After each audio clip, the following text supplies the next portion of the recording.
Եվ այստեղ որևէ տենց երկրորդ կարծիք չկա, այո պետք է լինի տուգանք, այո հանրային տրանսպորտից օգտվելու եւ չվճարելու համար պետք է գործի տուգանք։ Երևանի քաղաքապետարանը կամ Երևան քաղաքը միակը չեն աշխարհում, որ ունեն նմանատիպ խնդիր, այսինքն դա կա Փարիզում, դա կա Լոնդոնում, դա կա եւ կներեք ամենայն հարգանքով նորից այդ բոյկոտի շղարշի ներքո ուղակի կոծկելը անպատասխանատվությունը ես տենց չեմ ընդունում։ Դա անպատասխանատվություն է քաղաքապետարանի նկատմամբ, սեփական քաղաքի, սեփական քաղաքում ունեցած հանրային տրանսպորտի նկատմամբ, Երևան քաղաքում գազել չկա։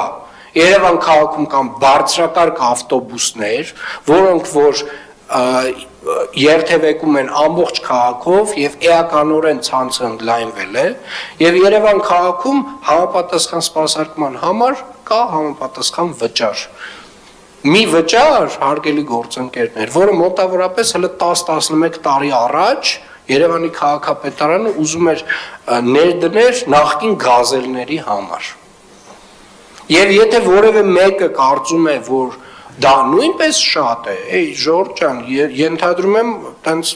այդ ենթադրություններով կարելի է վերադառնալ, կարող ենք վերադառնալ նախկին գազելների համակարգին։ Որովհետև եթե մենք չենք ուզում, որ տրանսպորտի որակը փոխվի, հա, տենց կարանք մաշացնենք մինչև վերջ, որևէ բան չվերանայենք ու այո, կունենանք այն ինչ որ ունեցել ենք մոտ 30 տարի։ Եթե ուզում ենք մեր կյանքում որևէ բան փոխվի, այդ փոխվելու համար նաև համապատասխան միջոցներ են պետք։ Որոշ չափով բոլորը պետք է մասնակից լինեն այդ փոփոխությանը։ Եվ սա նորմալ տրամաբանություն է։ Եվ այո, ժամանակ առ ժամանակ հարգելիներս որոշ ծառայությունների վճարներ պետք է վերանայվեն, ինչքան էլ որ դա հաճելի չի։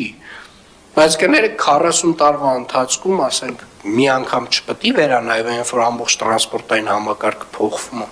Ես կարծում եմ, որ դա շատ տրամաբանական փոփոխություն է, որ տեղի է ունեցել, եւ ազգային ժողովի մեր գործընկերների հետ, պարոն Գրիգորյան, խնդրում եմ ինտենսիվ աշխատել եւ նրանց խնդրել, որ մաքսիմալ ամենաարագ ընթացակարգով բոլոր օրենքներում փոփոխությունները տեղի ունենան։